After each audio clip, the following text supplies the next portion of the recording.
4 మధ్య ఉన్న మా ప్రభుత్వం వైఎస్ఆర్ కాంగ్రెస్ పార్టీ జగన్మోహన్ రెడ్డి గారి ప్రభుత్వాన్ని దాని మీద బురద తల్లి నిందలేసి విష ప్రచారం చేసి తద్వారా రాజకీయ ప్రయోజనం పొందాలని చంద్రబాబు నాయుడు గారు ఆయన ప్రభుత్వం చేసిన ప్రయత్నాలు వాటన్నిటిని ప్రజల్లోకి మా వైపు నుంచి వెళ్ళి మేము తిప్పికొట్టడం, వాళ్ళు చేస్తున్న తప్పుడు ఆరోపణలు ఎప్పటికప్పుడు నీచమైన ఆరోపణలను వాటిని తిప్పికొట్టడం మీ అందరూ గమనిస్తూనే ఉన్నారు. అయితే దాని నుంచి కూడా ఇది నడుస్తుండగా ఇది కేవలం ఒక రాజకీయంగా జగన్మోహన్ రెడ్డి గారిని ప్రజల్లో ఎదుర్కోలేక రాజకీయంగా ఎట్లా దెబ్బ కొట్టాలనే దాంట్లో ఒక రాజకీయ కుట్రతోనే చంద్రబాబు నాయుడు గారు చేస్తున్నారు అనుకోవడం ఒక ఎత్తు అయితే, దీనికంటే కూడా దీని నుంచి ఒక పెద్ద కుంభకోణం ఆర్థికపరమైన లాభం పొందడానికి ఒక కుంభకోణానికి తెరలేపారు, సక్సెస్ఫుల్గా అమలు కూడా చేశారు అనేది రెండవ కోణం కూడా బయటకు వచ్చింది. దాని మీద కూడా మీ అందరూ గమనించారు. ఆధారాలతో సహా బయటికి తీసుకురావడం, ఎక్కడెక్కడ ఏ రకంగా స్టెప్ బై స్టెప్ ఎలా చంద్రబాబు నాయుడు గారు కానీ ఆయన వెనకంబడి ఉండేవాళ్ళు కానీ ఆయన కోటరీ కానీ ఆయన ఉండేది అదే వ్యాపారంలో కాబట్టి ఆయన కుటుంబం పాల వ్యాపారం, నెయ్యి వ్యాపారం వీటిలోనే ఉన్నారు కాబట్టి హెరిటేజ్ సంస్థ ద్వారా వాటి వెనక ఎవరైతే ఇప్పుడు ఈ టెండర్లలో సక్సెస్ఫుల్గా ఇదైన వాళ్ళకున్న హెరిటేజ్కి ఉన్న సంబంధాల గురించి కానీ ఇవన్నీ కూడా డిస్కషన్ పాయింట్ అవుతుంది కూడా అందరికీ తెలిసిందే. అయితే ఈరోజు నేను మీ ముందుకు ఎందుకు వచ్చానంటే, ఇది కేవలం ఏదో ఒక కంపెనీనో అంటే ఒక కాన్స్పిరసీ కూడా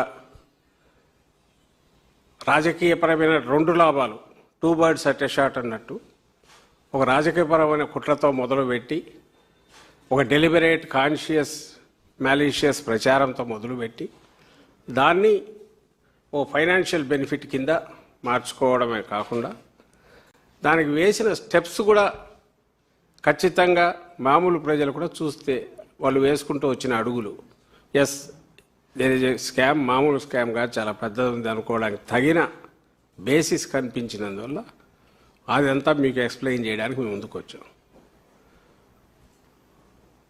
చంద్రబాబు నాయుడు గారి గురించి ఎప్పుడు మాట్లాడుకున్న పార్టీ కానీ ఆయన గురించి చెప్పిన ఆయన స్టైల్ ఆఫ్ డూయింగ్ బిజినెస్ వీటిలో స్కామ్స్లో తాను ఇన్నోవేషన్ అనే దానికి ఒక ఫైన్ ట్యూన్ చేసి పరాకాష్ఠగా దీన్ని చెప్పుకోవచ్చు. ఇప్పుడు నెయ్యికి సంబంధించింది ఏదైతే కనపడుతున్నది చూస్తుంటే ఇంకా లోతుకు పోవాలంటే అది ఇన్వెస్టిగేషన్ జరగాల్సింది, దాంట్లోకి లోతుకు పోవాల్సింది ఇన్వెస్టిగేషన్ ఏజెన్సీ ఏదైనా చేయాల్సింది తప్ప మాకు కనిపించిన ఆధారాలు బట్టి చూస్తే ప్రైమా ఫేసి బలమైన ఇది ఉందని చెప్పడానికి తగిన అవి ముందు పెడతాం. ఇప్పుడు father of all the scams, mother of all the scams జనరల్గా దాని గురించి అన్నప్పుడు మన పక్కనే ఉన్న దీని గురించి చెప్పుకుంటుంటాం. ఈ ఏరియాలో జరుగుతున్నదండి అమరావతి ప్రాంతంలో చంద్రబాబు నాయుడు గారి స్టైల్ ఆఫ్ డూయింగ్ బిజినెస్. ఇది బహుశా స్కామ్స్లో ఇన్నోవేటివ్ స్కామ్ అనుకోవచ్చు. ఒక అంటే రోగం ఉందని క్రియేట్ చేసి భ్రమ కల్పించి మందు అమ్మకం చేసి దానికి డిమాండ్ క్రియేట్ చేసుకోవడము, ఎక్కడ లేని గిరాకీ రూపాయలు 10 రూపాయలకు అమ్మడము ఎట్లయితే చేస్తుంటారో మార్కెట్లో, అది దేవుడి దగ్గర కూడా ఈయన చేశారనేది దీంట్లో బయటపడుతుంది. సో ఈయన స్కామ్ల చరిత్రలో, చంద్రబాబు నాయుడు గారి స్కామ్ల చరిత్రలో దీన్ని ఒక కలికితురాయనైతే అనొచ్చు. ఇప్పుడు నేను చెప్పబోయేదాన్ని ఎట్లనేది నేను చెప్పుకుంటూ వస్తాను. ఇప్పుడు మీ అందరికీ తెలుసు 24 జూన్లో మొదటి వారంలో రిజల్ట్స్ రాగానే ఆయన పదవి చేపట్టడం, ప్రభుత్వం ఫామ్ కావడం, తర్వాత 2024 సెప్టెంబర్ 18వ తేదీ ఫస్ట్ ఆయన ఒక పెద్ద ఫిరంగిలాగా అసలు అందరం షాక్ తినేంతగా పేల్చాడు, ఫిరంగి గుండులాగా. ఆ వైల్డ్ ఆరోపణ, నీచమైన అన్యాయమైన, దుర్మార్గమైన, బాధ్యతారహితమైన ఆరోపణ చేశారు. అది అందరికీ తెలిసిందే. అది ఒక్కసారి వేసి చూపండి. దేవుని దగ్గర పెట్టే ప్రసాదం అపవిత్రం చేసే విధంగా ఓసారి బాధేస్తుంది. నాసి రకమైన ఇంగ్రీడియంట్సే కాకుండా ఎనిమల్ ఫ్యాట్ కూడా వాడారని, ఏది గీకు బదులు. ఆ తర్వాత ఈ మధ్య అంటే అక్కడి నుంచి ఎప్పుడైతే ఇది అనగానే నిజంగానే షాక్ తిన్నాం. దాంతోపాటు ఒక రేషనల్ ఒకటి కొత్తది ఒక ఆర్గ్యుమెంట్ తీసుకొచ్చారు. ఆ price it self is the proof. 350 400 లోపల ఉండడము, 420 ఉండడము, what ever it is, that it self is the proof that కల్తీ అనేది ఉంది. ఆ కల్తీ కూడా మామూలు ఇది కాదు, జంతువులతో సహా ఎవరుందనేసరికి అందరం దానికి రియాక్ట్ కావాలంటే ఎట్లా రియాక్ట్ కావాలో తెలియనంతగా భయం వేసింది. భక్తులందరూ భయపడ్డారు. దాన్ని ఏమంటాం, కడుపులో దేవినట్టు అందరికీ ఉంటుంది. ఆ తర్వాత బహుశా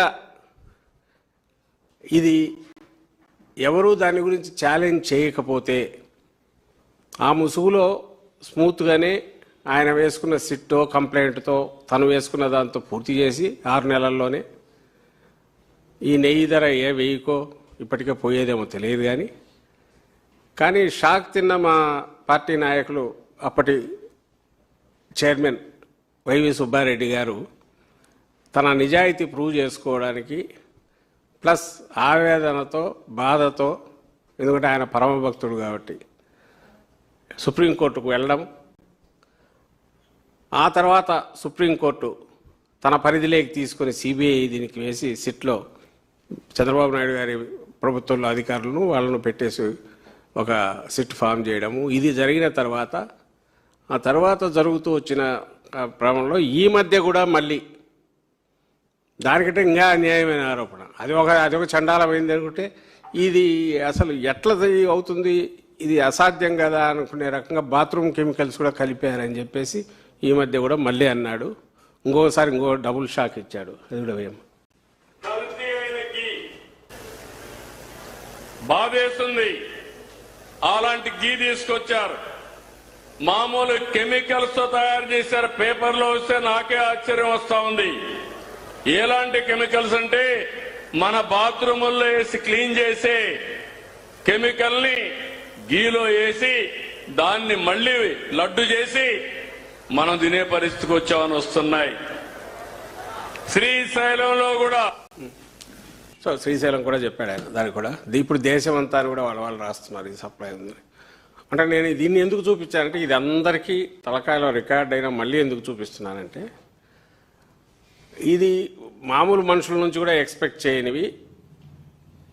ఒక ముఖ్యమంత్రి, 4వ ముఖ్యమంత్రి, సీనియర్ మోస్ట్ లీడర్, నిజంగా కూడా సీనియర్ మోస్ట్ లీడర్ ఇప్పుడున్న వాళ్ళలో చంద్రబాబు నాయుడు గారు, ఆయన అనాలోచితంగా అనేది కాదు, లేదా ఒక క్యాల్కులేషన్ లేకుండానో ఆవేశంగా కూడా కాదు, ఏదో ఎవరైనా మాట్లాడుకుంటే వచ్చింది. కాన్షియస్గా, కోల్డ్ బ్లడెడ్గా, డెలిబరేట్గా ముందు ఫస్ట్ ఆ కామెంట్ September 18, 2024 చేశాడు. అక్కడ చేసిన దగ్గర నుంచి నేను టైం లైన్ చూసుకుంటూ వచ్చాను. నేను చూస్తే మీరు గమనిస్తే September 18 ఈయన అంటాడు, October 30 బోర్డు ఫామ్ అయింది, November 6 ఇప్పుడు కళంకితమైన ఆరోపణలు ఎదుర్కొంటున్న బిఆర్ నాయుడు ఆయన చైర్మన్ అయ్యాడు. ఈ మధ్య ఈయన అన్న దగ్గర నుంచి రేట్లు ఎట్లా పెరుగుతూ పోయాయో ఒక్కసారి మీరు గమనిస్తే, ముందు రేట్లు ఒకసారి చూద్దాం. రైట్ ఫ్రమ్ 2014 ఇప్పుడు సిట్టు, ఈ వీళ్ళు వేసిన సిట్టు వీళ్లకు టర్మ్స్ ఆఫ్ రెఫరెన్స్లో ఇచ్చింది లేదా ఇచ్చినారో ఇవ్వరో తెలియదు, కానీ వాళ్ళ ఇన్వెస్టిగేషన్ అంతా 1924 అనే దానికి ఒకటి తీసుకొచ్చారు. కానీ 1924 ప్రభుత్వాలలో పొలిటికల్ పార్టీ మారిండొచ్చు. అలాగే టీటీడీకి సంబంధించినంత వరకు ఓ స్వయం ప్రతిపత్తి కలిగిన ట్రస్ట్ బోర్డుతో నడుస్తున్న ధార్మిక సంస్థగా, అంతకుముందు తరువాత ఉన్న సిస్టమ్స్ కంటిన్యూ అవుతున్న నేపథ్యంలో 14 నుంచి, ఎందుకంటే అప్పుడు టీడీపీ కూడా ఉంది కాబట్టి ఆయన కాన్షియస్గా ఇక్కడికి తేవాలంటే మనం 14 నుంచి కూడా చూస్తే రేట్లు ఎట్లున్నాయి ఒకసారి చూస్తే 14 నుంచి ఇది ఎప్పటి వరకు 19 వరకు మొత్తం ఇప్పటి వరకు వచ్చిన రేట్లు ఇవి. మీరు పైనుంచి చూస్తే దెర్ ఇస్ ఎ ప్యాటర్న్. అది 290 ఉంది, 350 ఉంది, రకరకాలు మారుతూ వచ్చింటాయి. ఆ రేటుకే వచ్చినాయి. అది వాళ్ళ హయాంలో అయినా, వైఎస్ఆర్సీపీ హయాంలో అయినా, టీడీపీ హయాంలో అయినా, వైఎస్ఆర్సీపీ హయాంలో అయినా, చంద్రబాబు నాయుడు గారి హయాంలో అయినా, జగన్మోహన్ రెడ్డి గారి హయాంలో అయినా అవే ఉన్నాయి. మీరు గమనిస్తే వీటన్నిటిలో ఎక్కడ చేంజ్ వచ్చిందంటే నెక్స్ట్ వేయండి. ఈయన స్టేట్మెంట్ ఇచ్చిన దగ్గర నుంచి ఈ గవర్నమెంట్ వచ్చాక ఫస్ట్ది మీరు చూస్తే అది మన నెక్స్ట్ దాంట్లో వస్తుంది. వీళ్ళ దగ్గర నుంచి వచ్చినాక సెప్టెంబర్తో మొదలు పెడితే 25 అక్టోబర్ వచ్చేసరికి 104% రేట్ పెరిగింది. 35%, 41%, 475, తర్వాత 495, నేరుగా 513, 600, 716. సరే, తర్వాత మళ్ళీ కొంచెం ఇదవుతూ వచ్చిన ట్రెండ్ కనపడుతుంది. ఇది ఒక ప్యాటర్న్. తర్వాత మీరు నెక్స్ట్ మేము దిగిపోయే సేవకు మా ప్రభుత్వం పూర్తి అయినప్పటికీ 351 రూపాయలతో కేజీ తీసుకుంటుంటే ఇంకా అక్కడ నుంచి మీరు గమనిస్తే ఇది కదా దీంట్లో మీకు ట్రెండ్స్ కనిపిస్తాయి. ఇక్కడ 475తో మొదలు పెడతారు, మళ్ళీ 495 అదే కేఎంఎఫ్, మళ్ళీ అంటే నా దగ్గర మొత్తం ఉన్న 513 అదే కేఎంఎఫ్ 31 జనవరి వచ్చేసరికి, తర్వాత అడిషనల్ క్వాంటిటీ పాత రేటుతో ఆల్ఫా కేఎంఎఫ్ 475, జనవరి 25 545, మే 25 600, అక్టోబర్ 25 సంఘం ఎంట్రీ 599, వాళ్ళకే అడిషనల్ 599, అక్టోబర్ 25 716.92 వీళ్ళు Karnataka milk federation, December 25 649 Mother Dairy, December 25 Indapur 10 లక్షల కేజీలు 658 రూపాయలు అక్కడికి వచ్చింది. ఈ మొత్తం దాంట్లో మనం గమనిస్తే 2 విషయాలు ఇక్కడ నేను చెప్పదలుచుకున్నాం. వైఎస్ఆర్సీపీ అంటే 14-19 మధ్యకు, 19-24 మధ్యకు, మళ్ళీ 24 ఇప్పటి వరకు ఈ 2 ఏళ్ళు తీసుకుంటే, ఇప్పుడు వీళ్ళు ఏదైతే ఆరోపణ చేస్తున్నారో టెండర్ నిబంధనలకు సంబంధించి వాళ్ళ హయాంలో 14-19 ఎండ్లో టెండర్ నిబంధనలు మేము టైటన్ చేసి వైఎస్ఆర్సీపీ ప్రభుత్వం వచ్చినాక ఏదైతే వాటిని ఆమోదించిందో అవి వైఎస్ఆర్సీపీ హయాంలోనే వాటిని సడలించడం వల్లనే ప్రైవేట్ కంపెనీలు వచ్చాయి అని. మళ్ళీ వైఎస్ఆర్సీపీ హయాంలోనే 2023లో సేమ్ ఓల్డ్ టైటన్డ్ ఏదైతే కఠినతరం చేసినవి మళ్ళీ వచ్చింది. సడలించిన తర్వాత వచ్చిన కంపెనీలు కఠినతరం చేసిన తర్వాత కూడా టెండర్ వీటికి సంబంధించిన కండిషన్స్ దేవర్ కంటిన్యూయింగ్. అవి మళ్ళీ ఎలిజిబిలిటీ సంపాదించుకున్నాయి, సప్లై చేసాయి. సో వీళ్ళు అంటున్న టెండర్ నిబంధనల వల్ల కొత్తవి రావడము లేదా టెండర్ నిబంధనలు టైటన్ చేసిన వెళ్ళిపోవడం అనేది జరగలే. ఫస్ట్ది.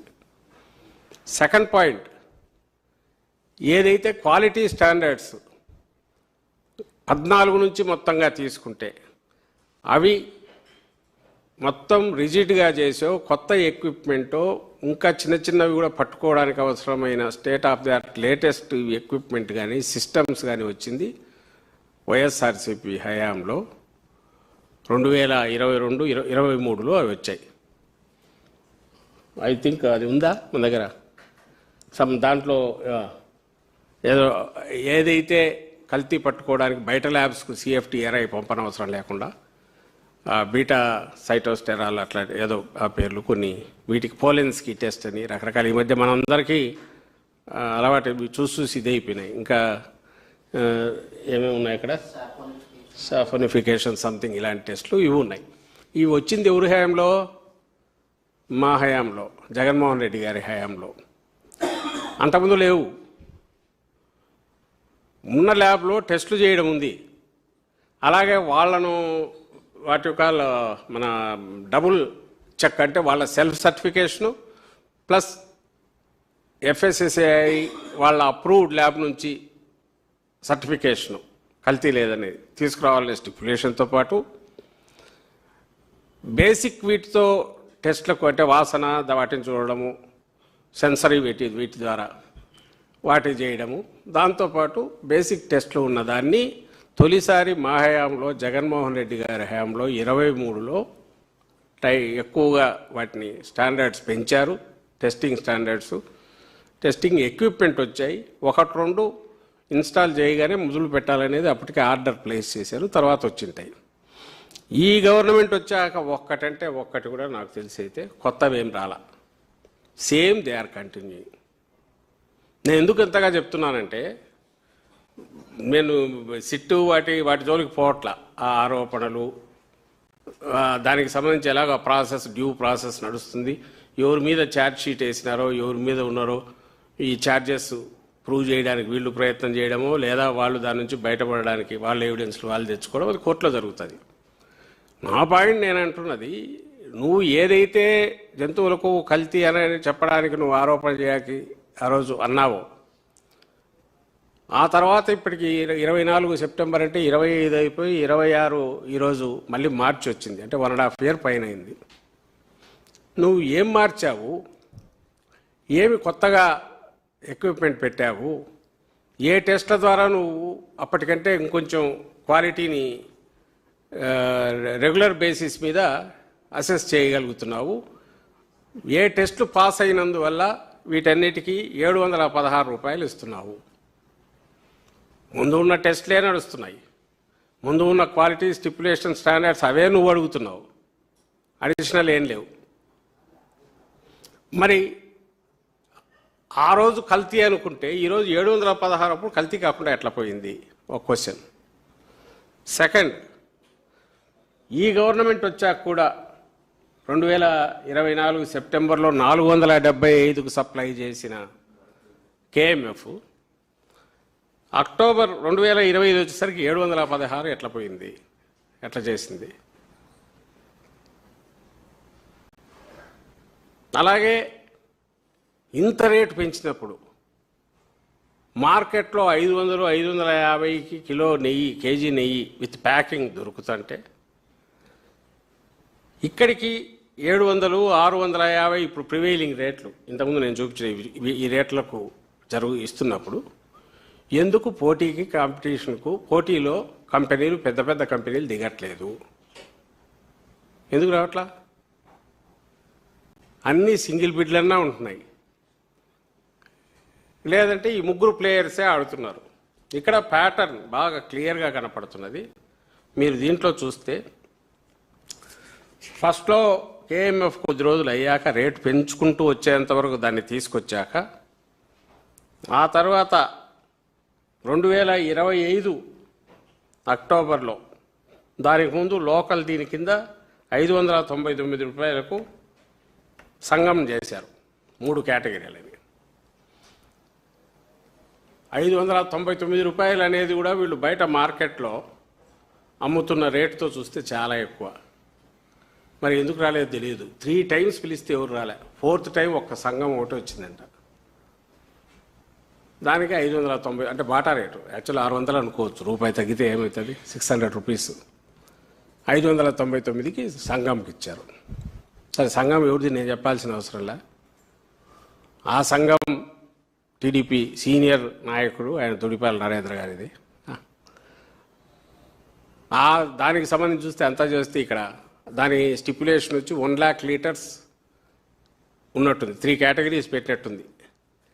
800 kilometers లోపల ఇక్కడైతే 4 లక్షల లీటర్ల ప్రొక్యూర్మెంట్ అని, నేషనల్ అయితే 2 లక్షల లీటర్ల procurement. Cow milk AP within AP అయితే 1 lakh litres per day procurement cow milk. నాకు కాదు, మీ అందరికీ తెలుసు, మనం ఉండేది ఈయనే కూర్చున్నాం గుంటూరు. ఇక్కడ కౌ మిల్క్ లేదని. మరి వాళ్ళు ప్రొక్యూర్మెంట్ డైలీ 1 lakh లీటర్స్ ఎక్కడి నుంచి చేస్తున్నారో తెలియదు. వీ హ్యావ్ టు అజ్యూమ్ చేస్తుంటారులే, లేకుంటే ఎట్లా టెండర్ దీనికి ఏ రకంగా క్వాలిఫై ఉంటుంది అనేది అనుకోవాలి మనం. కానీ 1 lakh లీటర్స్ ఎక్కడి నుంచి వస్తున్నాయో తెలియదు. దీనికోసమే చేస్తున్నారా? ఆవులే లేని చోట, పెద్దగా లేని చోట ఆవు పాలు ఎలా దొరుకుతున్నాయో కూడా తెలియట్లా. బట్ ఎనీహౌ సంఘం ఎంటర్ అయింది. దానికి 599కి ఇచ్చారు. తర్వాత 716కు 2025 అక్టోబర్లో దేనికి ఇచ్చారు? కర్ణాటక మిల్క్ ఫెడరేషన్కు నందిని మిల్క్ ఇచ్చారు. ఇక్కడ మళ్ళీ మొదలైంది కొత్త దానికి. అంటే స్కామ్ నెక్స్ట్ స్టెప్కి పోతుంది. ఎందుకు అట్లా అంటున్నామంటే 800 కిలోమీటర్ల లోపల 20 లక్షల లీటర్లకు ఇచ్చిన టెండర్ పిలుపులో కేఎంఎఫ్ పార్టిసిపేట్ చేసింది. అది $716.92 సింగిల్ బిడ్. సింగిల్ బిడ్ అనుకుంటా, సింగిల్ బిడ్.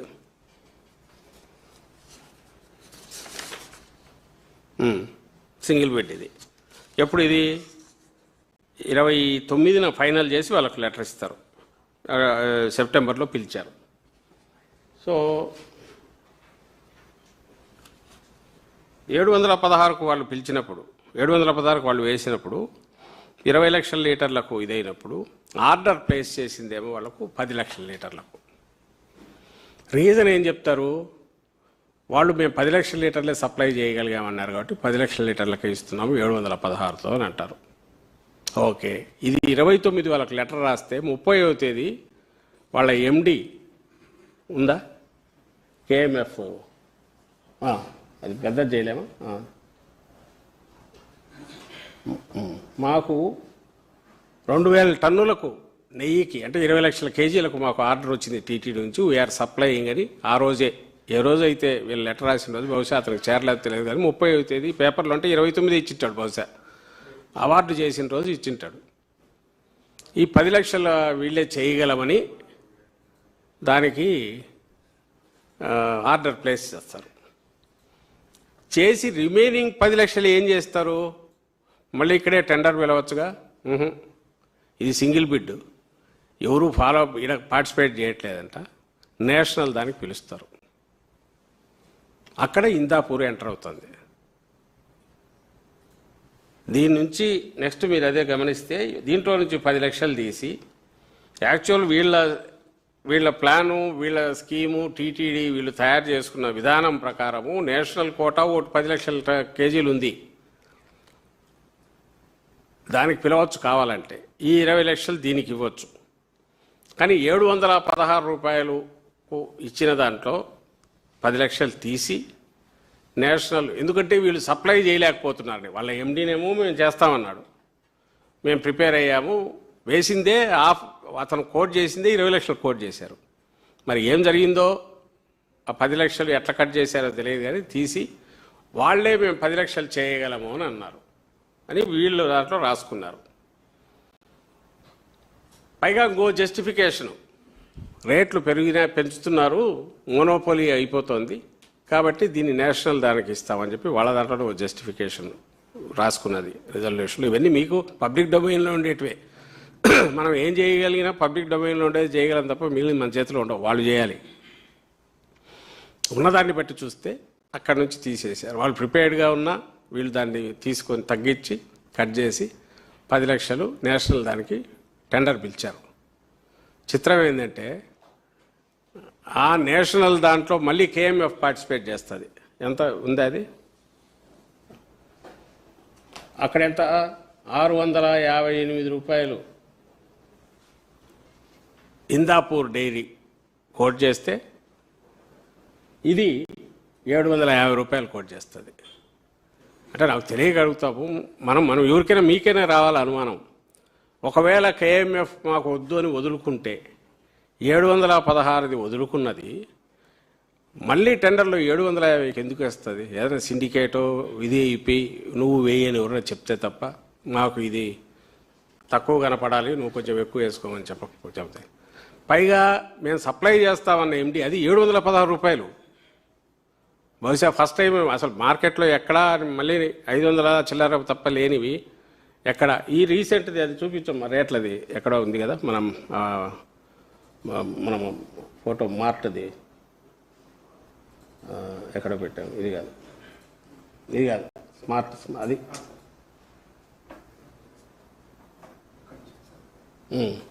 ఏ 716 నుంచి ఇచ్చేసినది 750 కోడ్ చేయడం ఇంతగా ఉంది. ఒకటైతే 750కి మళ్ళీ వచ్చేసి మేము సప్లై చేయలేను అలా మనది 716 అనే రేటు ఉంది. అది ఆ రేటుకు మనకు ఏదైతే ఉందో ఇది ఈ వారం క్రితమో 10 రోజుల క్రితం ఫిబ్రవరి 24వ తేదీ షోలాపూర్లో తీయించింది. మీకు పైన చూస్తే హెరిటేజ్ ఎంత ఉంది రేటు?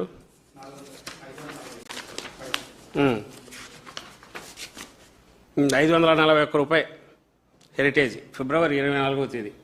కిందికి వస్తే మీరు 578 రూపాయలు ఇందాపూర్ది సోనాయ దాని పేరు ఏదో ఇందాపూర్ ఏదైతే ఇప్పుడు 658కి చేస్తుందో వాళ్ళు 578 రూపాయలకు మార్కెట్లో పెట్టారు. కింద అమూల్ది ఇంకా అదంటే నేషనల్ ఇది కదా, వాళ్ళు 525కే ఇస్తున్నారు కేజీ నెయ్యి. ఇది ప్రివైలింగ్ రేట్లు నడుస్తున్నాయి మార్కెట్లో. అది కాకపోతే ఇంకో 20 రూపాయలు ఏదైనా పండగల సీజన్ వస్తే 40 పెంచొచ్చాము, ఇవి డిస్కౌంట్ ఉండొచ్చు. ఇప్పుడు అర్థం కాని విషయాలు ఇక్కడ ఏదంటే 716 రూపాయలకు వాళ్ళు వేయడమేంది? 20 లక్షలు కోట్ చేస్తే 10 లక్షలే ఇస్తానని వీళ్ళు చెప్పడం ఏంటి? 20 లక్షల రూపాయలకు 20 లక్షల కేజీలకు అప్రూవ్ అయ్యి అండ్ టెండర్ దీని ప్రకారం కూడా 800 కిలోమీటర్స్ లోపల అయితే 20 లక్షల అది స్టిపులేషన్ ఉండి నాకు ఎలిజిబిలిటీ వచ్చి నేను ఒక్కడే సింగిల్ బిడ్ అయ్యి 716 రూపాయలు ఇస్తుంటే 200 రూపాయలు లాస్ అయ్యి అంటే నువ్వు బయట 515 రూపాయలు 540కి అమ్ముకుంటూ 120 లాస్ అవుతూ అది ప్యాకింగ్ కాస్టు మార్కెటింగ్ కాస్ట్ లేకుండా ఇక్కడ వస్తుండే దాన్ని ఎందుకు 10 లక్షల కేజీలు ఫోర్గో అయినాడో తెలియదు. ఈ 10 లక్షల కేజీలు నువ్వు ఎవరికి ఇచ్చినావు? నేషనల్ వాడికి 658 రూపాయలు. వాళ్ళు ఎంతకు అమ్ముతున్నారు? 578కి మార్కెట్లో అమ్ముతున్నారు. ఇంకా డిస్కౌంట్ అంటే 540కి అమ్ముతారని తెలియదు, లేదా 600కు. అంటే ఇంత తక్కువకు వాళ్ళకెందుకు, బయట అమ్ముతున్న వాళ్లకు ఇంత ఎక్కువ ఎందుకు ఇస్తున్నారు అంటే దాన్ని తీసుకొచ్చిన అక్కడ మళ్ళీ ఆ 750కి కేఎంఎఫ్ వేయడమైంది, టెండర్ వేయడం కనిపించట్లా. దీంట్లో ఏదో సంథింగ్ ఏదో నడుస్తోంది, ఏదో ఫౌల్ ప్లే ఉంది, మిస్చీఫ్ ఉంది అని తెలియడం లేదా? ఇక్కడ 658కి ఇచ్చిన ఇందాపూర్ ఏదైతే ఉందో అది కూడా ఇంతకుముందు మళ్ళీ అయింది. మళ్ళీ అది కాస్ట్ ఆఫ్ రిపిటేషన్ మళ్ళీ నేను రిపీట్ చేయక తప్పదు. ఎందుకంటే ఇందాపూర్ అది మాకేం సంబంధం లేదనడానికి లేదు, హెరిటేజ్ దానికి సంబంధం ఉంది. అది ఇందాపూర్ ఫిబ్రవరిలో మనకు ముందు తెలియదు, మేము బయట పెట్టేంతవరకు వైఎస్ఆర్ కాంగ్రెస్ పార్టీకి సంబంధించిన వాళ్ళు లేదంటే తర్వాత పార్టీ టేకప్ చేసి బయట పెట్టేంతవరకు చాప కింద దీనిలా గుట్టుగా నడుపుకుంటున్నారు. బయట పెట్టి ఫిబ్రవరిలో మనం పెట్టగానే వారం రోజుల్లో వాళ్ళ మ్యానుఫ్యాక్చరింగ్ యూనిట్ హెరిటేజ్ వెబ్సైట్లోనే వాళ్ళ మ్యానుఫ్యాక్చరింగ్ యూనిట్గా ఇందాపూర్ చూపిస్తే ఏదైతే సోనాయా బ్రాండ్ దానికి సంబంధించి జస్ట్ 1 వీక్లో దాన్ని తీసి మ్యానుఫ్యాక్చరింగ్ యూనిట్ అని మార్చారు. మళ్ళీ ఎందుకు మార్చాల్సి వచ్చింది? అంత దాపరికం ఎందుకు ఉలిక్కి పడినారు? అంతకు మార్చడానికి 1 రోజు ముందు 2 రోజుల ముందు వాళ్ళ vice president, national vice president తను రాజీనామా చేసి పంపించేశారు. ఎందుకు పంపించారో తెలియదు. ఒక కార్పొరేట్ సంస్థ, అది స్టాక్ మార్కెట్ వీటికి సెబీ దీనికి నిబంధనలకు లోబడి పనిచేస్తున్న సంస్థ heritage. So public has very right to question. దాంట్లో ఏమన్నట్టు పాయింట్ ఒకటి వాళ్ళు అనొచ్చు, మా కుటుంబ వ్యవహారం మా కుటుంబ సంస్థను కుదరదు, దట్స్ నాట్ ఏ ప్రైవేట్లీ వాళ్ళు చేసుకుంటాం ప్రొపరైట్గా, దానికి కూడా చట్టాలు ఉంటాయి. ఇది మోర్ ట్రాన్స్పరెంట్గా ఉండాల్సింది. మొన్న ఆయన అచ్చెన్నాయుడు గారు ఏదో కౌన్సిల్లో అంటూ ఇలా గంభీరంగా ఇదేది మనం వెబ్సైట్లో తీసేసినంత మాత్రాన పోతారు ఇట్లా అంటూ ఏదో అన్నారు. వ్యాపార సంబంధాలు అంటే బలంగా ఉంటే అవి ఏళ్ల తరబడి నడిచేవి, రంగు వేసినంత మాత్రాన పోతాయా? ఆధారాలు ఉంటే చూపండి అని ఆయన. ఆధారాలు ఉంటే మేము చూపేది ఏంది? ఆధారాలు మీ దగ్గర ఉంటాయి, మీరు చూపాలా? ఒకటి వెతకాల్సింది మీరు.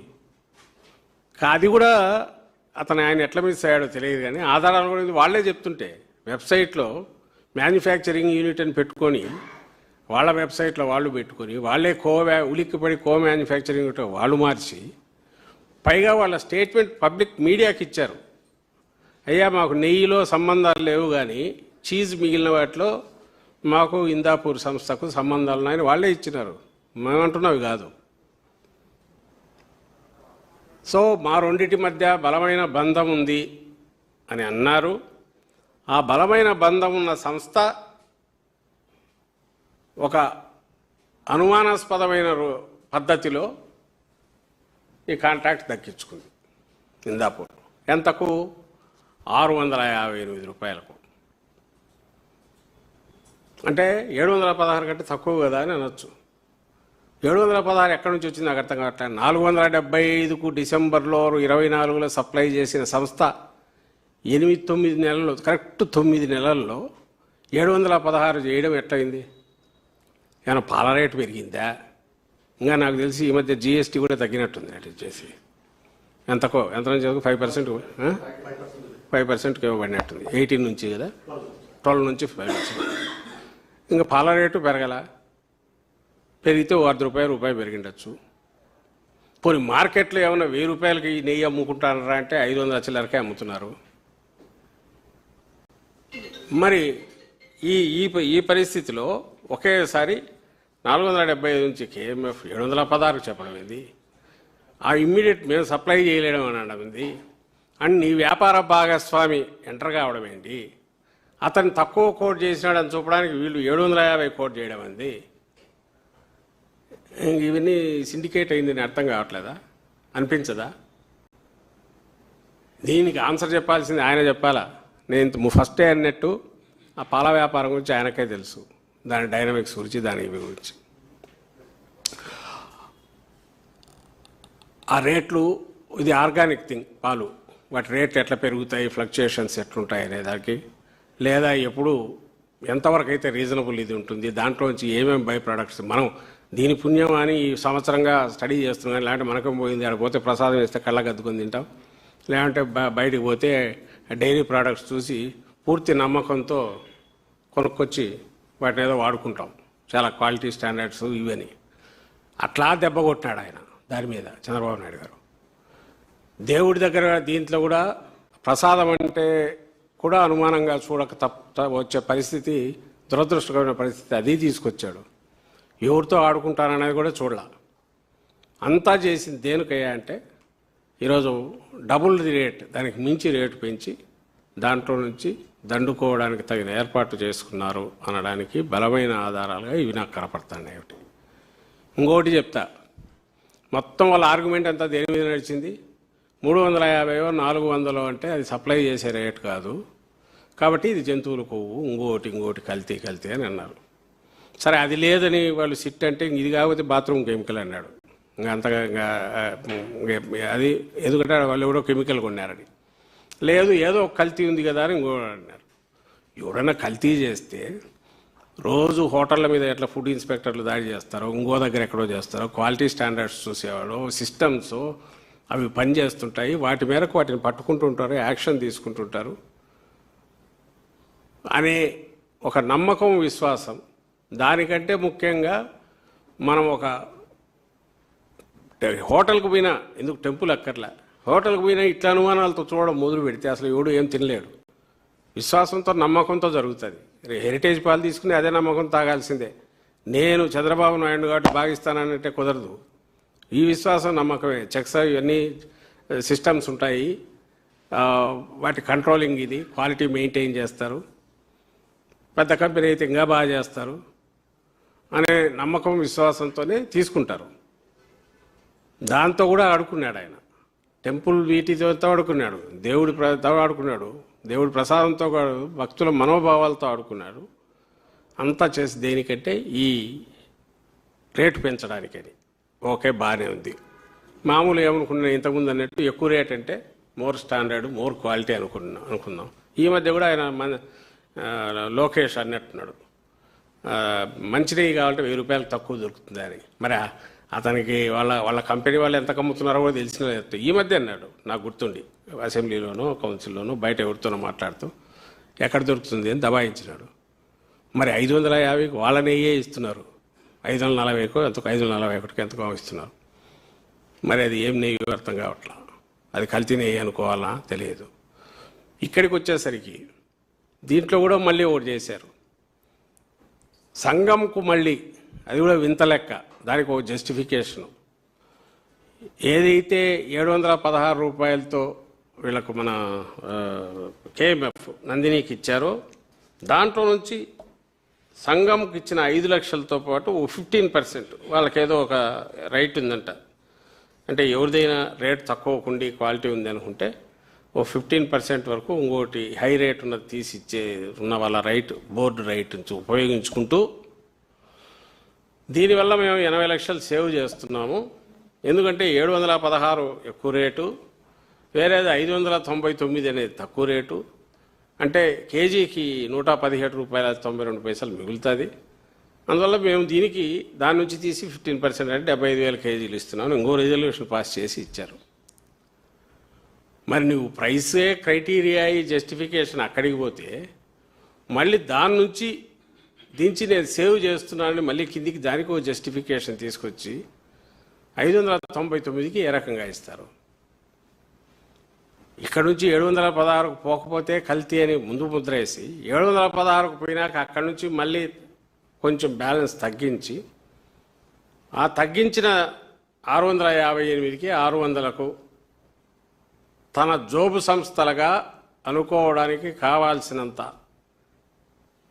ఆధారాలు ప్రైమా ఫేసి ఇవి కనపడుతున్న సంస్థలకు, లేదా తనకు పూర్తి సంబంధాలుండి అత్యంత సన్నిహిత సంబంధాలున్న 2 కంపెనీలకు, అటువైపు ఇందాపూరు ఇక్కడ సంఘంకు ఇచ్చేంత వరకు ఈ జర్నీ మీరు గమనిస్తే ప్రయాణం 2024 సెప్టెంబర్లో ఈయన చేసిన నీచమైన ఆరోపణ దగ్గర నుంచి, బాధ్యతారహితమైన ఆరోపణ దగ్గర నుంచి 2025 అక్టోబర్ వరకు జరిగింది చూస్తే ఫస్ట్ ఒక షాక్ ఇచ్చి ఎంత రేటు పెంచినా పర్లేదు, జనం అంటే క్వాలిటీ రావాలంటే మరి రేటు ఇవ్వక తప్పదు కదా అన్నది తీసుకొచ్చి, ఆ తర్వాత దాంట్లో నుంచి వాళ్ళు పక్కకు వెళ్ళరు, వాళ్ళు వెళ్ళేటట్టు చేసి తనకు అనుకూలంగానో తన మాట వినేనో తన సన్నిహితమైన సంస్థలకు చంద్రబాబు నాయుడు గారు ఈ కాంట్రాక్టు కట్టబెట్టారు అనేది నా ఆరోపణ. ఇది బలమైన ఆధారాలు, క్లియర్గా స్పష్టమైన ప్రైమా ఫేసి ఆధారాలు కనిపిస్తున్నాయి ఈ ప్యాటర్న్లో. దీనికి సంబంధించినంత వరకు ఇంకోటి చూసాం. పోనీ రేటు ఏ రకంగా నిజంగానే ఇదేమన్నా 500, 550 వీళ్ళు మార్కెట్లో అమ్ముకుంటున్నారంటే గిట్టుబాటు కాకుండా ఎవరు బిజినెస్ చేస్తాడనైతే ఎవరు అనుకోరు. అయినా సరే ఎంత పడుతుంది పాలదని 4-5 సంస్థలను,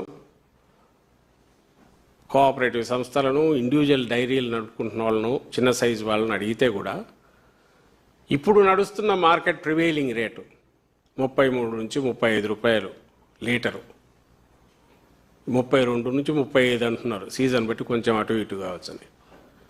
దాని ప్రకారం వేసుకుంటే 4% ఫ్యాట్ ఇది ఉంటుంది అనుకుంటే 100 లీటర్లకు 4 కేజీలు నెయ్యి వస్తుందని ఆ లెక్కన వేసి మొత్తం లెక్కలు తీస్తే 400 రూపాయల నుంచి 430 రూపాయలు విత్ ఆల్ ఖర్చులతో సహా, అంటే బై ప్రోడక్ట్గా వస్తుంది కాబట్టి, మళ్ళీ స్కిమ్డ్ మిల్క్ వేరే అమ్ముతాం కాబట్టి, అమ్ముకుంటారు కాబట్టి అది 27 రూపాయలు 28 రూపాయలకు, ఇంతకంటే ఎక్కువ రాదు అనేది కనిపిస్తోంది. ఈ రేటు నుంచి 650 రూపాయలైనా 658 అయినా 700 అయినా అదంతా కూడా అప్పనంగా మొత్తం లాభం అంతా, లాభం కాదు టీటీడీని దోచుకొని దేవుడి సొమ్ము దోచుకొని ఇంకొకరు కట్టబెట్టడమే అవుతుంది. ఆ పని ఇప్పుడు జరుగుతుంది. ఇంకొకటి అడుగుతా, చూసాము వెళ్ళి చూస్తే వీళ్ళందరూ ఇన్ని తిప్పలు పడి బయట మార్కెట్లో పెట్టుకొని అమ్ముకునే బదులు ఇక్కడ ప్యాకింగ్ లేదు, మార్కెటింగ్ కాస్ట్ లేవు. దానికంటే ముఖ్యంగా 30 రోజుల్లో పేమెంట్, 30 డేస్లో టీటీడీ దాన్ని ఏమంటాం తాంబూలంలో పెట్టి ఇచ్చినట్టు డబ్బులు పే చేస్తుంది. ఇది క్వాలిటీ స్టాండర్డ్స్ మీట్ అయ్యి వచ్చిన వీటికి.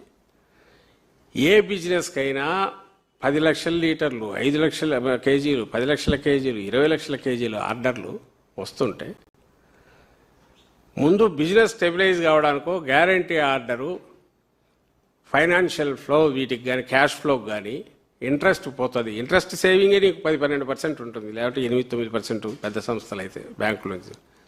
That itself is the profit అనుకుంటాయా, అనుకోవా?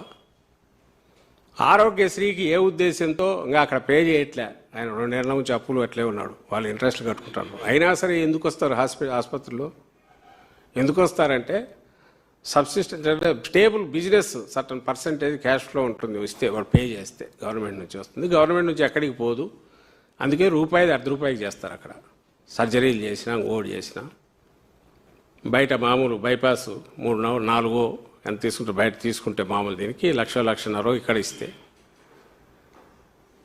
సో ఏది తీసుకున్నా కూడా 50% లెస్కో, ఇంకా తక్కువ ఎక్కువ వీలేనివి అయితే ఇంకా తక్కువకో, అంటే వాళ్ళ దగ్గర ఎక్విప్మెంట్ ఉంటుంది, ఇది ఉంటుంది, బిజినెస్ నడుస్తుంది, రెగ్యులర్ రెవెన్యూ ఉంటుంది అనే ఉద్దేశంతో, గ్యారంటీడ్ రెవెన్యూ అనే ఉద్దేశంతో దానికి ఆరోగ్యశ్రీకి ప్రిఫర్ చేస్తారు. అంతేగాని ప్రాఫిట్స్ వస్తాయని కాదు, ప్రాఫిట్స్ ఇంకో దగ్గర వస్తాయి. సేమ్ కేసు విత్ డైరీస్, ఇక్కడ అడ్వాంటేజ్ 30 రోజుల్లో పేమెంట్ వస్తుంది. అంటే నా పాయింట్ ఏదంటే టీటీడీకి నెయ్యి సరఫరా, ఇంత పెద్ద ఆర్డర్ నాకు తెలిసి ఇండియాలో ఎవరు ఇస్తాంటారని అనుకోను, నెయ్యికి సంబంధించి. ఇలాంటి దాని మీద ₹400కో 450కో సప్లై చేస్తే దాంట్లో జంతువుల కొవ్వు ఇంకొకటో మనం బాత్రూమ్ కెమికల్ కలిసి ఉంటుంది తప్ప ఇది కుదరదని అంటే ఇంకా అంతకంటే అన్యాయం ఏమన్నా ఉంటుందా? మళ్ళీ చెప్తున్నా, 5 స్టార్ హోటల్ కూడా ఎక్కడ కల్తీలు జరగవచ్చు. జరిగినప్పుడు వాడు చెక్ చేసేవాడు పడుకుంటాడు, ఎవడో పడుకుంటాడు, యాక్షన్ తీసుకుంటాడు. ఎందుకు గవర్నమెంట్లోనే డిపార్ట్మెంట్స్లో పద్దలు వేస్తే ఏదో దగ్గర ఇది ఉండొచ్చు, దానికి ఏసీబీ రైడ్లు చేస్తుంటారు, పట్టుకుంటారు, ఇంకోటి చేస్తుంటుంది. కానీ అది కోట్ల మంది సెంటిమెంట్స్ దెబ్బతినేట్టు, లేకుంటే దేవుడి దీనికి సంబంధించి ఉన్న ఏ విశ్వాసం అయితే నిలబెడతాదో దాన్నే దెబ్బ కొట్టే రకమంతా పోయి ఈ చండాలమైన దీంట్లో ఎట్లా దోచుకోవచ్చు అనే ఒక ఆలోచన కోసం అంతవరకు దిగజారిపోయేంత హిస్టరీ అయితే ఎక్కడా కనపడదు. చేసిన ఇక్కడే కనపడుతుంది మనకు. 4 ఈ రేటుకు వర్కౌట్ అవుతుందా కాదా అని అంటే, వాడికి వర్కౌట్ అయితే సప్లై చేసి ఇదైనప్పుడు ఇంకొక దీంట్లో 2 యాంగిల్ 400-450కి సంబంధించి వాడికి వర్కౌట్ అవుతుంది అనుకున్నప్పుడు ఎందుకు 700-650 అయినప్పుడు ఎవరు కాంపిటీషన్లో రావట్లా? అది కూడా పెద్ద క్వశ్చనే. డైరీలు ఎందుకు, డైరీలు టీటీడీ దాంట్లో 600-650కి 700కు ఎందుకు పోటీలో పాల్గొనట్లా? వస్తున్న తర్వాత వాళ్ళకి టెండర్ అనవసరం, సింగిల్ బిడ్లు రావడం ఏంది? దీని వెనక మనకు మామూలు కాంట్రాక్ట్ టెండర్లలో ఎట్లయితే రింగు ఫామ్ అయ్యి మీకు ఇక్కడ వేయండి, ఇక్కడ ఇంత కోడ్ చేయండి అని ఏదైతే సిండికేట్లు అయ్యి రింగు ఫామ్ అయ్యి నడుపుతారో వీళ్ళు, ఆ బాపతు చక్రం తిప్పుతున్నారు దీని వెనకనే ఖచ్చితమైన అనుమానం రావడానికి అవకాశం ఉందా లేదా? ఉందనే అందరికి అనిపిస్తుంది. సో ఇది మొత్తం నాకు దీన్ని లోతుగా కొంచెం చూస్తే ఇక్కడ కనపడిన వాటన్నిటినీ ఏదైతే మనకున్న ఆధారాలు వీటన్నిటినీ తీసుకుంటే సమ్అప్ చేస్తే ఒక టైం లైను, ఒక ప్లాన్డ్ దీనిగా 2024 సెప్టెంబర్లో మొదలుపెట్టిన ఈ ఆరోపణల పర్వం అనేది 2025 అక్టోబర్ వచ్చేసరికి ఆయన చంద్రబాబు నాయుడు అనుకున్న ఆ ప్రైస్ రేంజ్ ఏదైతే పోవాలనో దాని వరకు తీసుకెళ్ళి మళ్ళీ స్టేబిలైజ్ చేసి తనకు సంబంధించిన కంపెనీలకో ఇంకోటికో వాటికి వచ్చే రకంగా ప్లాన్ జరిగింది అనేది అనడానికి బలమైన ఇదైతే దీంట్లో కనపడుతుంది. ఈ రూపంలో ఈ ఏడాదిన్నరలోనే కేవలం ఈ క్రీమ్ ఈ యావరేజ్ ఏదైతే తీసుకుంటే ఎక్స్ట్రా పే చేసింది ఎన్ని లక్షల లీటర్లు వీటన్నిటిని లెక్కేసి చూస్తే ఐ థింక్ ఆయన నాయుడు మాటలోనే 90 లక్షల లీటర్లు ఎంతో ఉన్నట్టుంది అనమాట చేసేసి కనీసం 150 నుంచి 200 కోట్ల పైన దోపిడీ జరిగింది అని ప్రైమా ఫేసి అనుకోవడానికి బలమైన ఆధారాలు అయితే కనపడుతున్నాయి. కాబట్టి ఖచ్చితంగా దీని మీద సిబిఐ విచారణ లాంటిదే జరగాలి, లోతుకు పోవాలి. పనిలో పని మిగిలిన కూడా తీసుకోవచ్చు. ఇప్పుడు ఎందుకు 14 నుంచి 24 వరకు ఇప్పటి వరకు యాజ్ ఆన్ టుడే రేట్లు ఏ రకంగా ఉన్నాయి, క్వాలిటీ స్టాండర్డ్స్ ఎట్లా మెయింటైన్ చేశారో మొత్తం కూడా ఆ పర్వీలోకి తీసుకొచ్చేసి ఎక్కడెక్కడ ఏమేమి అవినీతి జరిగిందో కూడా మొత్తం బయటకు తీయచ్చు. ఇప్పుడు జరుగుతున్న దాని మీద ప్రత్యేకమైన దృష్టితో దాన్ని చూసి దీన్నే ప్రధానంగా ఇది చేసుకుని ఈ 12 ఏళ్ళగా 14 నుంచి ఇప్పటి వరకు జరుగుతున్న మొత్తం దీన్ని కూడా ఆ పరిధిలో చేసి జరిపితే అసలు బండారం ఆధారాలతో సహా బయటపడుతుంది అనేది మా ఆలోచన. మీ మీడియా ద్వారా ప్రజల దృష్టి కూడా ఇదే తీసుకెళ్తున్నాం. చంద్రబాబు నాయుడు చేసినది ఏంటి అంటే తనకున్న దీనికి చాలదని ఇంకొంచెం దోచుకోవడం ఎట్లనే దాంట్లో ఒక ఇన్నోవేటివ్ పద్ధతిలో ఈ దుష్ప్రచారానికి నిజమైన ప్రచారానికి పాల్పడి గుట్టు చప్పుడు కాకుండా రేట్లు పెరిగేట్టు చేసి దాన్ని ఎవరు ప్రశ్నించే అవకాశం కూడా లేకుండా, ప్రశ్నిస్తే ఇదే వస్తుంది. ఎందుకంటే తక్కువ అంటే కల్తీ అంటారు ఎవరు భయంతో ఈ రేట్లు పెంచుకొని అదే స్టాండర్డ్స్ అవే వాటితో మెల్లగా అటు తిప్పి వీళ్ళని ఆటలో అరటిపండులాగా వాడుకొని ఈ కంపెనీలు అయితే రిమైన్ కంపెనీలు తనకు కావాల్సిన వాళ్ళకి ఇప్పించుకున్నారనేది మాకు కనిపిస్తున్న ఇది అదే ఆరోపణ మేము చేసాను. Thank you very much.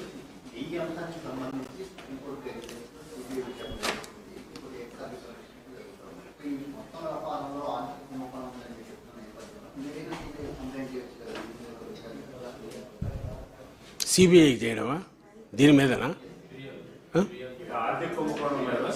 చేయొచ్చు, అదే నేను అంటున్నా కదా. ఇప్పుడు మొన్న కనిపించింది ఒక పొలిటికల్ దీనిగా క్వశ్చన్ వేసేంత వరకు కనపడినవి చూసాం. ఇప్పుడేమో ప్యాటర్న్ కనిపిస్తుంది, ఒక మెథడికల్ ఇది కనిపిస్తుంది. ఇదేదో క్యాజువల్గా ఇదే కాకుండా ఓ సీరియస్ కుంభకోణం జరిగింది అనడానికి తగిన ఆధారాలు కనపడుతున్నాయి. కాబట్టి ఇవన్నీ పెట్టి దీని మీద జరిగితే బాగుంటుంది. దాని మీద ఎట్లా ప్రొసీడ్ కావాలనేది చూడాలి. బట్ ఇప్పుడున్న ఆధారాలు మీడియా సంస్థలు ఇంకొంచెం లోతుగా పోతే ఇంకా కొంత రావచ్చు. ఇప్పుడు ఆ పబ్లిక్ డొమైన్లో ఉన్న దాంట్లో మా వాళ్ళు తీసిన ఇన్ఫర్మేషను మా దృష్టికి వచ్చిన వాటితో మేము ఇది చెప్పగలుగుతున్నాం. బహుశా ఇది విన్నవాళ్ళకు కూడా ఇదే అనిపిస్తుంది నాకు అనిపిస్తుంది. ఎవరైనా ఏదో సంథింగ్ ఫిషీ ఏదో ఉంది, సమ్ మిస్చీఫ్ జరిగింది, ఫౌల్ ప్లే జరిగింది, సమ్ స్కామ్ జరిగింది అనడానికి బలమైన ఇది ఎక్కడ వస్తుంది అంటే రేటు 104%. అతి తక్కువ కాలంలో మార్కెట్లో రేట్లు పెరగకుండా ఇది పెరగడం అనేది, మార్కెట్లో ఇప్పటికే 500 చిల్లరకి ఇస్తున్నారు. ఒకటి 400కే పాలు దొరుకుతూ బయట గీ చేయగలగడం ఒకటి 420కి. ఇవన్నీ అయినప్పుడు ఎందుకు 650, 700 చంద్రబాబు నాయుడు జంతువులకు అన్నాడు కాబట్టి 700 ఇస్తే 650 ఇస్తే అది మంచి నెయ్యి అనడానికి ఏం జస్టిఫికేషన్ కూడా తెలియదు. ఎందుకంటే నువ్వు క్వాలిటీ టెస్టులు పెంచలే, స్టాండర్డ్స్ పెంచలే, లేదా నీ టెండర్ దీంట్లో మూడు పెట్ల. రెండో యాంగిల్ అంత రేట్ వస్తున్నప్పుడు మరి ఎందుకు కంపెనీలు అట్రాక్ట్ కావట్లా అంటే ఏదో బలమైన శక్తి ఏదో వాటిని తనకు కావాల్సిన వాళ్ళని వచ్చేట్టు చేసి మిగిలిన వాటిని రాకుండా చేస్తుంది. ఈ రెండింటిని బట్టే అనుమానం పొలిటికల్ దీనికి పోతుంది. లేదంటే అక్కడ ఏదో కింది లెవెల్లో జరిగింది అనుకుంటాం, పర్చేజ్ కమిటీతో ఇంకోటో.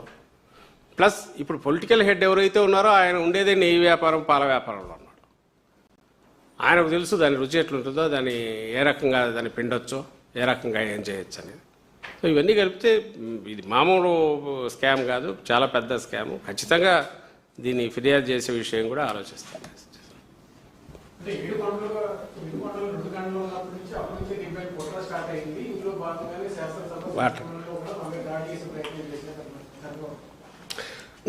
దానికి ఏం చెప్పారు మీరే చూసినారు. ఇప్పుడు మాకు అదృష్టం కొద్ది ఏదో ఆ వీడియో ఉండబట్టి కానీ ఆయన మాట్లాడింది అది కూడా ఈ మధ్య దొరికి. అంతకుముందు ఎప్పుడు ఆయన దబాయింపు ముందు తట్టుకోలేకపోయాం. ఆయన ఇప్పుడు దీంట్లో 7 కొండలను 7 కొండలు చేసింది రాజశేఖర రెడ్డి గారు తీసుకొచ్చిన 746 జీవో ఏదైతే ఉందో దానికి సంబంధించి నేనే చేశాను ఈయన అని ఒకటి ఏదన్నా చెప్తున్నా లేక ఆయన చేయలేదన్నా అది ఒక ఆస్పెక్ట్ అయితే, దానికంటే ఘోరం ఏంటంటే 7 కొండలు ఉన్న వాటిని నేను 2 కొండలు చేస్తాను అని హామీ ఇవ్వడం, మళ్ళీ ఆ హామీ ఇచ్చింది బయటికి రావడం అనేది ఇంకా అంతకంటే తిరుగులేని సాక్ష్యం. అయినా సరే ఆయన దానికి రెస్పాండ్ కావట్లే. నువ్వు ఇక్కడ 2 కొండలు చేశారు, నేను చేశాను, నువ్వు చేయకపోగా రాజశేఖర రెడ్డి గారు చేసిన 7 కొండలను నేను మళ్ళీ 2 కొండలు చేస్తానన్నాడు ఈయన. రాజశేఖర రెడ్డి గారు చేసిన 747 జీవో ఏదైతే వేరే మత ప్రచారాలు జరగకుండా ఇచ్చిందో దాన్ని రద్దు చేస్తానన్నాడు. అయినా ఈరోజుకి అదే రిపీట్ చేస్తున్నాడు. బట్ ఎవ్రీబడి నోస్ ఆయన ఆయన ఆయన ఏదంటే ఎందుకు ఇప్పుడు ఆయన బిఆర్ నాయుడు అనే అంత బయటపడింది. Still he's continuing. ఇప్పుడు తప్పు బిఆర్ నాయుడుది కాదు, నేను ఆయన అన్నాను, చంద్రబాబు నాయుడు అవుతుంది. నీకు మా హయాంలో, జగన్మోహన్ రెడ్డి గారి హయాంలో ఒక వ్యక్తి ఒక పర్టికులర్ దీనికి, అది ఎంత పెద్ద ఇంత పొజిషన్ కూడా కాదు, ఛానల్కి ఆ భక్తి ఛానల్కి ఉన్న వ్యక్తి తను ఏదో ఫోన్లో వేరే వాళ్ళతో మాట్లాడడంలో ఇదిగా అన్నప్పుడు తెలిసినప్పుడే ఇమ్మీడియట్ అతను రిజైన్ చేయమని తప్పించడం ఏదో జరిగింది ఇమ్మీడియట్గా. ఎందుకంటే ఒకటి ఆరోపణ వచ్చింది, అందులోనూ ఆ ప్లేస్ అక్కడ అస్సలు అలాంటి వాటికి అవకాశం ఉండకూడదు. ఇదే ఇంకో దగ్గర ఎక్కడన్నా అయితే బెనిఫిట్ ఆఫ్ డౌట్, అది ఏమన్నా మీ అన్నట్టు దాన్ని ఏమంటారు, ఎవడో మిమిక్రీ చేసినాడో లేదా ఇంకోటి ఇట్లా ఫోటోలు అయితే మార్ఫింగ్ చేశారో ఏదో అనుకోవచ్చు. కానీ అక్కడ మార్ఫింగ్ అయినా ఇంకోటైనా ఫస్ట్ చేయాల్సింది ఏంటంటే ఆ వ్యక్తి ఎవరో అతనన్నా సరే ఇంత ఆరోపణలు వచ్చాక నేను దీంట్లో ఉండడం కరెక్ట్ కాదు అని పక్కకన్నా తప్పుకోవాలా. ఆ మనిషి అది చేయకపోగా దానికి రివర్స్ నన్నెవడు బీకుతాడు అన్నట్టు అక్కడ కూర్చొని తను మాట్లాడాడు. రెండవది అవి ఏమున్నాయి దాంట్లో, అది ఒక చాలా క్యాజువల్, చాలా సహజంగా కనపడుతుంది నాకు అని తను అన్నాడు. పైగా కొంచెం మార్ఫింగ్ చేశారని కాసేపు అంటాడు. దానికంటే ముఖ్యంగా నా బిజినెస్లు నాకన్నా ఇది ఒక లెక్క అన్నట్టు మాట్లాడతాడు. అంత అహంకారంతో తను మాట్లాడినా అసలు అంత పదవి రావడమే వాళ్ళు ఎలాంటి వాళ్ళైనా ఇంక్లూడింగ్ ఈఓలు పోయిన వాళ్ళందరూ కూడా ఆ పదవుల్లోకి రాగానే ఈఓ అయినా చైర్మన్ అయినా వాళ్ళ మాట ప్రతిదీ దాన్ని ఏమంటాం పరిశుద్ధంగా ఉండాలా, ఎలాంటి ఇది ఉండకూడదు, నిష్ఠతో ఉండాలా అని అంతగా అనుకునేది. లేకపోతే అక్కడికి పోవడం అనవసరం. ఎందుకంటే అది కోట్ల మంది దాన్ని ఆరాధించేది. అది ఎక్కడైనా ఇదే కాదు, ఏ ప్రార్థనా స్థలమైనా మనం పోతే ఆ అట్మోస్ట్ దీంతో చేయగలిగితే చేయాలి. లేకపోతే అది that's not administration, just administration కాదు.